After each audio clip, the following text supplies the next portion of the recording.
ఈ రాష్ట్రంలో జరుగుతున్నటువంటి రాజకీయ పరిణామాల మీద కేవలం చంద్రబాబు నాయుడు, లోకేష్, పవన్ కళ్యాణ్ వాళ్ళ పడుతున్నటువంటి ఆరాటం మీద వాళ్ళకి ఇక్కడ ఈ రాష్ట్రంలో ప్రజల గురించి కానీ ఈ రాష్ట్రంలో ప్రాంతాల గురించి కానీ ఇక్కడ జరిగేటువంటి పరిణామాల మీద కానీ వాళ్ళకి అవసరం లేదు. వాళ్ళకి అవసరం ఏంటంటే అర్జెంటుగా అధికారంలోకి రావాలా. మరి పేదల రక్తాన్ని పీల్చుకుతున్న వ్యక్తి చంద్రబాబు నాయుడు తన రక్తాన్ని కూడా దారపోసేటువంటి వ్యక్తి జగన్మోహన్ రెడ్డి గారు. వీళ్ళిద్దరికీ అంత వ్యత్యాసం ఉంది.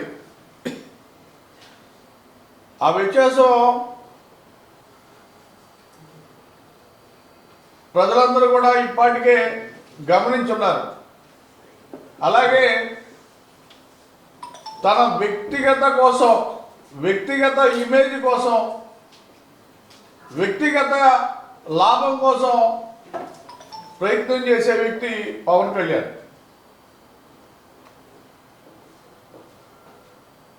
జనాల కోసం, జనాల యొక్క బాధల కోసం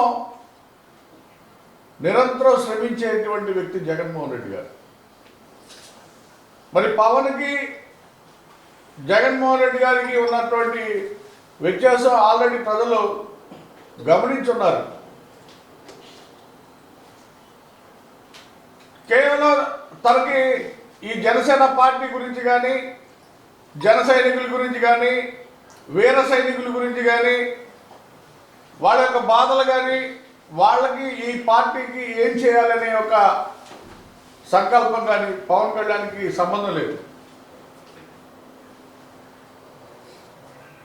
కేవలం చంద్రబాబు నాయుడు, తన తమ్ముడు లోకేష్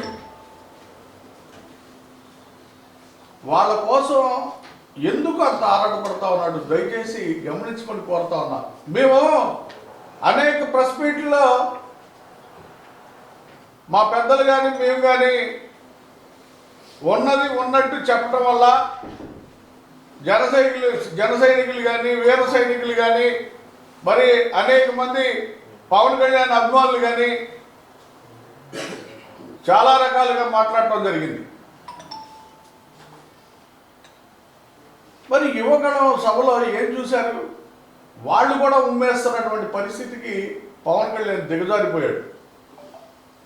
మేము ఆ రోజు ముందే చెప్పాము, 2014 నుంచి కేవలం చంద్రబాబు నాయుడే జనసేన పార్టీ పెట్టించాడు, ఇది నిజం అని మేము చెప్తే ఎవరు నమ్మలా. జన సైనికులు నమ్మలా, పవన్ కళ్యాణ్ అభిమానులు నమ్మలా, చిరంజీవి గారి అభిమానులు నమ్మలా. ఈరోజు వాళ్ళే బాధపడతా ఉన్నారు. మాట్లాడితే చంద్రబాబు నాయుడు ఇంటికి వెళ్ళిపోవటం, మాట్లాడితే లోకేష్ వెంబడి పెట్టుకొని సబ్జెక్ట్కి వెళ్ళిపోవటం, మాట్లాడితే లోకేష్ యువగణ సభకి వెళ్ళిపోవటం. ఒక సీనియర్ తెలుగుదేశం నాయకుడిలాగా పవన్ కళ్యాణ్ వ్యవహరిస్తున్న తీరుని చూసి జనసేన పార్టీ కార్యకర్తలు కానీ, జన సైనికులు కానీ, వీర సైనికులు కానీ, ఈ రాష్ట్రంలో ఉన్నటువంటి కాపులు కానీ ఏంటి ఇతడు ఈ రకంగా మారిపోయాడు అని ఆశ్చర్యపోతా ఉన్నారు.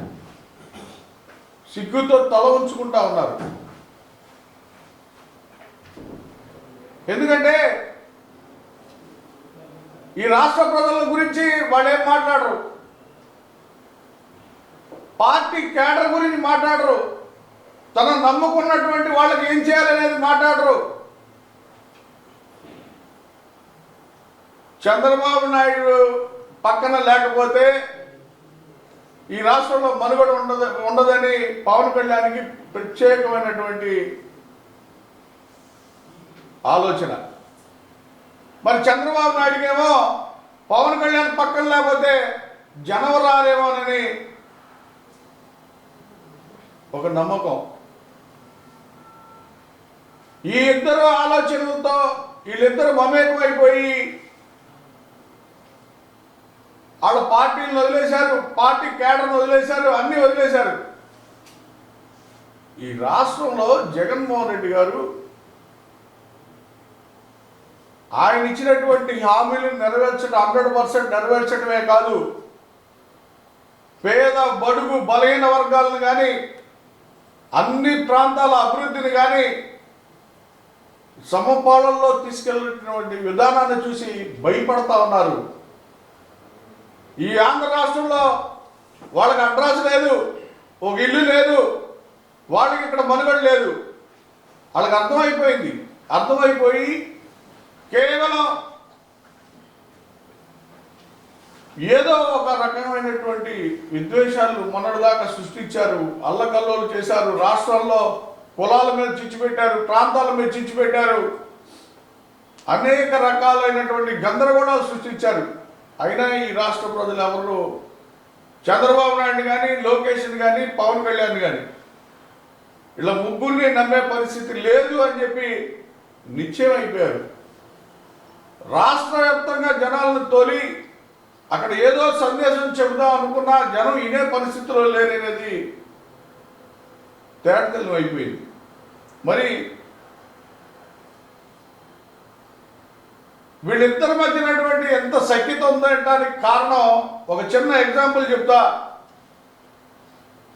ఎల్లో మీడియాలో మొన్న లోకేష్ ఇంటర్వ్యూలో ఇవ్వడం అయిపోయిన తర్వాత టీడీపీ పార్టీ 157 స్థానాల్లో పోటీ చేస్తుంది,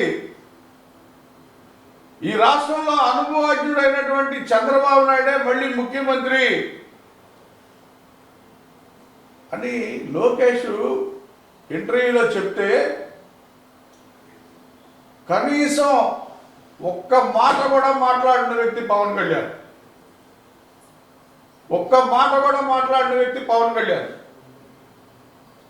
మేము పద్దాకా ప్యాకేజీ నువ్వు అమ్ముడు పోయావు, నువ్వు నిజంగా ప్యాకేజీలు తీసుకొని ఈ ఆంధ్రాకి వచ్చి మాట్లాడుతున్నావు అన్నప్పుడు రాష్ట్రంలో చాలామంది జన సైనికులు మా మీద కామెంట్లు పెట్టడం కూడా జరిగింది. మరి దీనికి సమాధానం ఎవరు చెప్తారని చెప్తా ఉన్నా నేను. 2014 నుంచి నిన్ను నమ్ముకున్న సామాజిక వర్గానికి కానీ, నిన్ను నమ్ముకున్నటువంటి జన సైనికులకు కానీ ఎక్కడ సీట్ ఇస్తావో చెప్పవు, అసలు నీకు ఎన్ని సీట్లు వస్తాయో చెప్పవు, నువ్వు ఎవరితో పనిచేస్తావో చెప్పవు, నువ్వు ఏం మాట్లాడతావో నీకు తెలియదు. కుక్క తోక పట్టుకొని గోదావరి ఈదినట్టుగా ఈ పార్టీలు మనుగడ ఆ రకంగా ఉంది. దయచేసి ప్రజలు కానీ, కుల సంఘాలు కానీ, పెద్దలను కానీ మీ ద్వారా నేను వేడుకుంటా ఉన్నా. జగన్మోహన్ రెడ్డి గారు ఇచ్చినటువంటి హామీలలో ఒక్క గంట కానీ, ఒక రోజు కానీ, ఒక క్షణం కానీ ఆ పథకాలు లేట్ అయిందా నేను అడుగుతా ఉన్నా. ఆయన హామీలు 100% నెరవేర్చారు. అలాగే అభివృద్ధిలో ఎడ్యుకేషన్ పరంగా తీసుకోండి, తన పిల్లల్ని, సొంత పిల్లల్ని ఏ రకంగా పెంచి పోషిస్తారో తండ్రిగా ఈ రాష్ట్ర పిల్లల కోసం ఆ విధంగా ఆలోచించినటువంటి వ్యక్తి జగన్మోహన్ రెడ్డి గారు. అలాగే అభివృద్ధిలో సచివాలయాలు కట్టించారు, హాస్పిటల్స్ కట్టించారు, అట్లాగే రైతులకు సంబంధించినటువంటి కేంద్రాలని నిర్మించాడు. ప్రతి గ్రామంలో, ప్రతి పట్టణంలో, ప్రతి మున్సిపాలిటీలో ఆయన సచివాలయ వ్యవస్థ తీసుకొచ్చి ఏదైనా ఒక రాష్ట్రం ఒక పథకం అమలు చేయాలంటే 1-2 సంవత్సరాలు పట్టేది ప్రజల్లోకి వెళ్ళడానికి. కానీ ఒక సింగిల్ బటన్ ద్వారా రాష్ట్రం మొత్తం 10 నిమిషాల్లో అమలు చేసేటువంటి ప్రక్రియ భారతదేశంలోనే ఏ ఒక్క ముఖ్యమంత్రి చేయలేని విధంగా జగన్మోహన్ రెడ్డి గారి యొక్క సంస్కరణలు ఉంటే ఇంకా ప్రజలను నమ్మించేటువంటి భాగవతాలు, ఇంకా మీ యొక్క తపన చూస్తే నవ్వుతూ ఉంది, సిగ్గేస్తూ ఉంది. ఓ పక్కన ట్యాబులు పంపిణీకి కార్యక్రమం పెట్టుకుంటే దానికి ముందు రోజు యువగళం సభలో జగన్మోహన్ రెడ్డి గారి యొక్క పని అయిపోయింది. వీళ్ళు మాట్లాడే మాటలు జనాలు రక్తాన్ని పిండేసినటువంటి వ్యక్తి చంద్రబాబు నాయుడు. ఆ పిండేసిన రక్తంతో వచ్చిన డబ్బుని ఆశపడినటువంటి వ్యక్తి పవన్ కళ్యాణ్. కానీ జగన్మోహన్ రెడ్డి గారు అలా కాదే.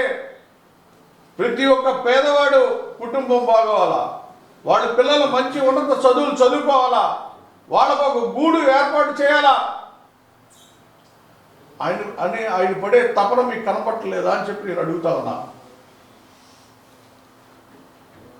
పవన్ కళ్యాణ్ మాటలు దయచేసి ప్రజల్లోకి తీసుకెళ్లాల్సినటువంటి బాధ్యత ప్రతి ఒక్క కార్యకర్త మీద ఉంది. తెలంగాణలో పవన్ కళ్యాణ్ మాట్లాడినటువంటి మాటలు ప్రతి గ్రామంలో, ప్రతి వీధిలో కూడా మనం దాన్ని ప్రదర్శించాల్సినటువంటి తరుణం ఆసన్నమైంది. తెలంగాణలో నేను పుట్టుంటే ఆంధ్ర వాడిని తొక్కేసేవాడిని అని చెప్పి మాట్లాడటం జరిగింది. మరి ఆంధ్రాలో రాజమండ్రి సభలో పవన్ కళ్యాణ్ ఏం మాట్లాడాడు? ఈ ఆంధ్ర రాష్ట్ర ప్రజలు ఇంకా మర్చిపోలా. ఈ ఆంధ్ర ప్రజలు నాకు జనం వస్తారు కానీ ఓటేయరు, ఈ ఆంధ్ర వాళ్ళని నమ్మను, నేను ఎప్పటికీ నమ్మను అని చెప్పి మాట్లాడటం జరిగింది. ఇటువంటి వ్యక్తిని పట్టుకొని ఈ ప్రజలు ఏం చేయాలి? వీళ్ళు ఆడే డ్రామాలు, వీళ్ళు ఆడే వీధి బాగోటాలు ఈ ఆంధ్ర రాష్ట్ర ప్రజలు ఎప్పటికీ మర్చిపోరు అని చెప్పి నేను చెప్తా ఉన్నా. ఎవరిని మోసం చేద్దామని జనసేన పార్టీలో ఉన్నటువంటి సీనియర్ నాయకులు పవన్ కళ్యాణ్ దగ్గరికి వెళ్ళి ఇన్ని సీట్లు అడుగన్నా, నువ్వు లేకపోతే ఇన్ని సీట్లు మనకు కావాలని చెప్పంటే నువ్వు వైసీపీ కోవట్టువా, నువ్వు నాకు చెప్పేవాడువా అని చెప్పే స్థాయికి పవన్ కళ్యాణ్ వచ్చేసాడు. అంటే వాళ్ళకి ఎంత ఇదిగా అమ్ముడిపోయాడు అనేది దయచేసి ఆలోచించేయమని చెప్పి నేను కోరుతా ఉన్నా. ఏ ఒక్క వ్యక్తి అయినా సరే నా పార్టీలో నా విధానాలకి ఇష్టపడి ఉంటే ఉండండి, లేకపోతే పొండి అని చెప్పినటువంటి రాజకీయ నాయకుడిని మీరు చూసారా అని చెప్పి నేను అడుగుతా ఉన్నా. ఒక పార్టీ అధినేత ఈ రకంగా మాట్లాడినటువంటి అధినేతని ఈ భారతదేశంలోనే చూసారా అని చెప్పి నేను అడుగుతా ఉన్నా. అంటే అతనికి ఓటేయాల్సిన పని లేదు, అతను గెలవాల్సిన పని లేదు. తెలంగాణలో బీజేపీతో పొత్తు పెట్టుకున్నావు, అక్కడ వాళ్ళు ఇచ్చినటువంటి బిస్కెట్లు తీసుకున్నావు, అక్కడ నువ్వు ఎక్కడ ప్రచారం చేయాలా, ఎవరిని తిట్లా, అక్కడ నీకు డిపాజిట్లు కూడా రాలా. మరి తెలంగాణలో నాకుంది ఇమేజ్, తెలంగాణలో నాకుంది ఇమేజ్ అని ఆంధ్రలో చెప్పు తిరిగేవాడివి, అక్కడ తుస్సుమంది. ఇప్పుడు ఇక్కడ మళ్ళీ ఎమ్మటే సభ పెట్టావు, రెండో సభ యువగళానికి వెళ్ళావు. అసలు మీరు ప్రజలకు మీరేం చేస్తారు? మేమేం చేయలేదు. ఎక్కడన్నా ఎప్పుడన్నా చెప్పారా? మీ ముగ్గురు కలిసి 2014లో ప్రభుత్వం ఏర్పాటు చేసినప్పుడు ఒక్క పథకం కూడా అమలు చేయలేనటువంటి పరిస్థితి. మీ మేనిఫెస్టోని ఆఖరికి ఆన్లైన్లో కూడా తీసేసినటువంటి ఘనత చంద్రబాబు నాయుడు. సిగ్గు శరం ఏమి లేకుండా మీరు మాట్లాడే మాటలు ప్రజలందరూ కూడా చూస్తూ ఉన్నారు. ఈ ఆంధ్ర రాష్ట్ర ప్రజల్ని, ఆంధ్ర రాష్ట్రంలో ఉన్నటువంటి నీ జన సైనికుల్ని, నిన్ను నమ్మినటువంటి నీ అభిమానుల్ని ఇంకా పిచ్చివాళ్ళం చేసేటువంటి ప్రయత్నం చేస్తా ఉన్నాడు పవన్ కళ్యాణ్. వైఎస్ రాజశేఖర రెడ్డి గారి టైంలో ఈ కాపులకి ప్రధానమైనటువంటి పాత్ర ఇవ్వడం జరిగింది. వైఎస్ రాజశేఖర రెడ్డి గారి టైంలోనే రాజకీయంగా ఆర్థికంగా వెసులుబాటు కలిగించినటువంటి ఘనత వైఎస్ రాజశేఖర రెడ్డి గారు. చంద్రబాబు నాయుడు 2014లో రిజర్వేషన్స్ మీద కానీ అనేక రకాలైనటువంటి పదవుల మీద కానీ కాపులు అడిగితే తొక్కి నారదీసి రోడ్లు ఇచ్చినటువంటి పరిస్థితి నీ కళ్ళు కనపట్టలేదా అని చెప్పి అడుగుతా ఉన్నా. కాపు సోదరుల్ని దయచేసి అర్థం చేసుకోమని చెప్తా ఉన్నా. ఎవరు కాపులకి కొమ్ము కాశారు, ఎవరు కాపుల్ని అమ్ముకుంటున్నారు? కాపులకి కొమ్ము కాసిన ఘనత రాజశేఖర రెడ్డి గారి ఫ్యామిలీలు అయితే, కాపుల్ని ఏకతాటి మీద అమ్మేసిన ఘనత చంద్రబాబు నాయుడుది, పవన్ కళ్యాణ్ది. దయచేసి అర్థం చేసుకోమని చెప్తా ఉన్నా. కాపుల్ని అమ్మేయడం కోసమే జనసేన పార్టీ పెట్టించింది చంద్రబాబు నాయుడు. ఇది కాదా అని చెప్పని పవన్ కళ్యాణ్ చెప్పని చెప్పి నేను ఛాలెంజ్ చేసి చెప్తా ఉన్నా. ఈ పార్టీని ఇక్కడ నుంచోబెట్టవు, నీ పార్టీకి టికెట్లు ఇవ్వో, నీ పార్టీ క్యాడర్ని ఎదగనివ్వో, నీ వ్యక్తిగత రాజకీయం కోసం చంద్రబాబు నాయుడికి కులాన్ని, పార్టీని, ఈ జనాల్ని తాకట్టు పెట్టేస్తా ఉన్నావు. మీ ఇద్దరు అంత లాలూచి పడి ఇక్కడంత నీచమైన రాజకీయం చేయాల్సినటువంటి దుస్థితికి నువ్వు దిగజారిపోయినటువంటి పరిస్థితి ప్రజలందరూ కూడా గమనించమని చెప్తా ఉన్నా. అట్లాగే జగన్మోహన్ రెడ్డి గారి యొక్క ప్రభుత్వం వచ్చిన తర్వాత 77 లక్షల మందికి సంక్షేమ నిధుల ద్వారా 40,000 కోట్ల రూపాయలు మేము ఇచ్చినటువంటి ఘనత. ఈ సంక్షేమ ఫలాల్లోనే కాదు, ఈ 40 లక్షల కోట్లే కాదు, 2,000 కోట్లు కాపు నష్టం ద్వారా ఇవ్వడం జరిగింది. అట్లాగే విదేశీ విద్యకి దొంగ విదేశీ విద్యగా చంద్రబాబు నాయుడు పంపించినటువంటి ముసల కన్నీళ్లతో వెళ్ళి పిల్లలు ఎన్నో బాధలు పడినటువంటి పరిస్థితులు ఉన్నాయి. కానీ జగన్మోహన్ రెడ్డి గారు ఏ పథకం అయినా ఇంప్లిమెంటేషను ఏ ఒక్క విద్యార్థి కూడా ఇబ్బంది పడకుండా ఇమ్మీడియట్లీగా వాళ్ళ అకౌంట్లోకి జమ చేసేటువంటి పరిస్థితి.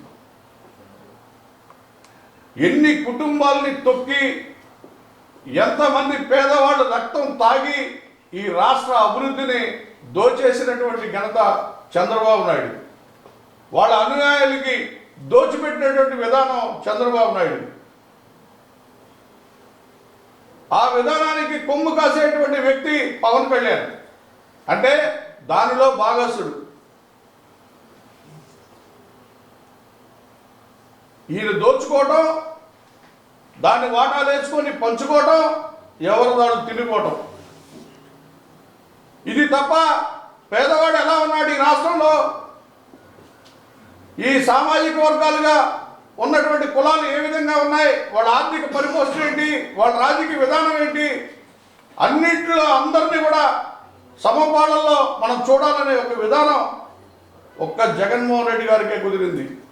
అందుకే సామాజిక యాత్ర అంటే ఎస్సీ, ఎస్టీ, బీసీ, మైనారిటీ, మరి అగ్రకులంలో ఉన్నటువంటి కాపు, బ్రాహ్మణ, వైశ్య, కమ్మ, రెడ్డి, దాంట్లో ఉన్నటువంటి పేదలందరూ కూడా రోడ్డు మీదకి స్వచ్ఛందంగా వచ్చేటువంటి పరిస్థితి. దాన్ని చూసి భయపడతా ఉన్నారు.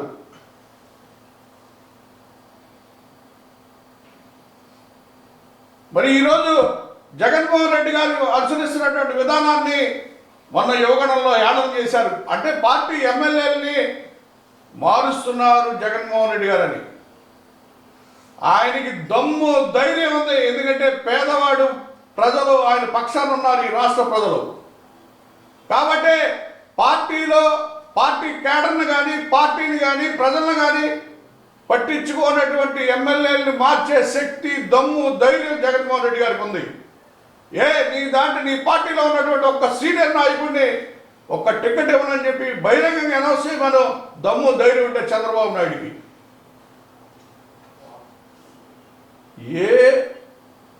వణికిపోతారు మీరు. కానీ మా నాయకుడికి సింగిల్గానే ఫైట్ చేస్తాడు, సింగిల్గానే పోరాడతాడు, సింగిల్గానే ప్రజల యొక్క సంక్షేమం కానీ, అభివృద్ధి కానీ చూస్తారు. కానీ ఆయన ఏదైనా చేయగలడు, ఏదైనా సాధించగలడు. పట్టుదల ఉన్నటువంటి వ్యక్తి జగన్మోహన్ రెడ్డి గారు. అట్లాంటి వ్యక్తి మీద మీరు వ్యంగ్య పదాలు మాట్లాడటం, నీకు దమ్ము ధైర్యం ఉంటే నాకు ఇన్ని సీట్లు ఇస్తున్నారని ఇప్పుడు అనౌన్స్ అయ్యి, లేకపోతే తెలుగుదేశం పార్టీలో అచ్చెన్నాయుడికి సీట్లు లేదు అనౌన్స్ అయ్యి ఛాలెంజ్ చేసి చెప్తా ఉన్నా.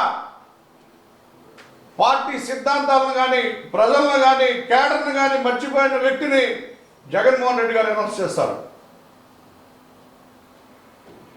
ఎందుకంటే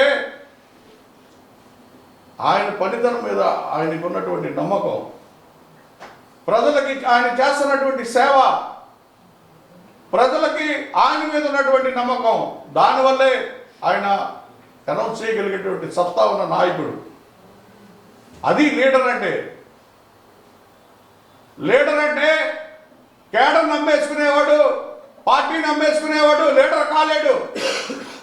లీడర్ అంటే జనం కోసం జనం మెచ్చినటువంటి నాయకుడు లీడర్ అవుతాడు. అదే జగన్మోహన్ రెడ్డి గారు. రాష్ట్ర ప్రజలకు కానీ, జన సైనికులకు కానీ, మరి పప్పుబాబు నమ్ముకున్నటువంటి నాయకులకు కానీ, చంద్రబాబు నాయుడు గారి తొత్తులకు కానీ నేను చెప్పేది ఒక్కటే, ఈ రాష్ట్రంలో మళ్ళీ 175కి 175 సాధించి తీరుతాం. మళ్ళీ జగన్మోహన్ రెడ్డి గారే ముఖ్యమంత్రిగా ఈ రాష్ట్ర ప్రజలకి ఆయన ఎప్పుడూ సేవలు అందిస్తూనే ఉంటారు. ఇలాంటి తొత్తులు ఎంతమంది వచ్చినా కూడా తుప్పు అయిపోయేటువంటిది ఖాయం అని చెప్పి మీ ద్వారా నేను తెలియజేస్తా ఉన్నా. Like and subscribe Eagle Media Works.